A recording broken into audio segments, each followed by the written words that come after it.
Près de la surface de la Terre, la pression est plus élevée en raison du poids de l'air au-dessus. En montant en altitude, la pression diminue car il y a moins d'air au-dessus pour exercer une force vers le bas. Le poids de l'air exerce une force sur la surface de la Terre, c'est la pression atmosphérique. Ainsi une colonne d'air d'un M2, qui part du sommet de l'atmosphère jusqu'au sol, a une masse de l'ordre de 10 000 kg. Ce poids de l'air au-dessus de nous influence les phénomènes météorologiques tels que le vent, les précipitations et la formation des systèmes météorologiques. Surveiller les variations de la pression atmosphérique est essentiel pour comprendre. Imaginez-vous debout au fond de l'océan, avec l'eau qui vous entoure de tous côtés. Plus vous descendez profondément, plus la pression de l'eau sur votre corps augmente en raison du poids de l'eau au-dessus de vous. De manière similaire, dans l'atmosphère, l'air exerce une pression sur la surface terrestre qui diminue avec l'altitude. Pourquoi ne ressentons pas alors ce poids de l'air sur nous?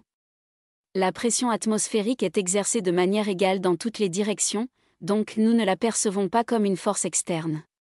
De plus, notre corps est habitué à vivre avec cette pression constante. Sauf dans des situations où il y a des changements rapides de pression comme lors d'un voyage en avion ou en plongée sous-marine.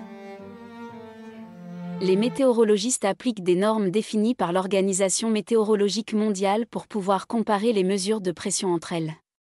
Ainsi tous les baromètres, quelle que soit l'altitude à laquelle ils se situent, sont calibrés pour indiquer la pression ramenée au niveau de la mer. On mesure la variation de la pression avec l'altitude grâce au radiosondage en lâchant un ballon équipé d'un capteur.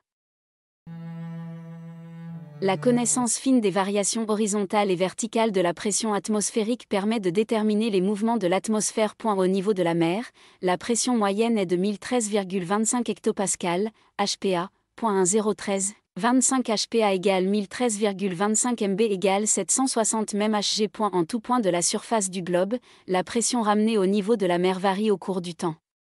En météorologie, on appelle dépression un centre de basse pression et anticyclone un centre de haute pression. Plus on s'élève en altitude, moins il y a d'air au-dessus de nos têtes et plus la pression baisse.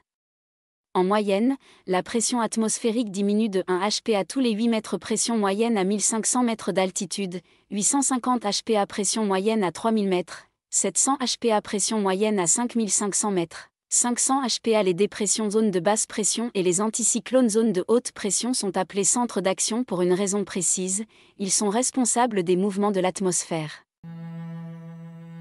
Le plus souvent, le temps est à la pluie lorsque la pression est basse.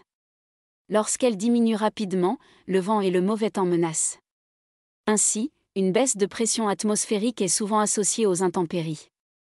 Dans cette zone de basse pression, l'air tend à s'élever, créant des conditions météorologiques instables. Le vent a tendance à souffler assez fort au cœur d'une dépression.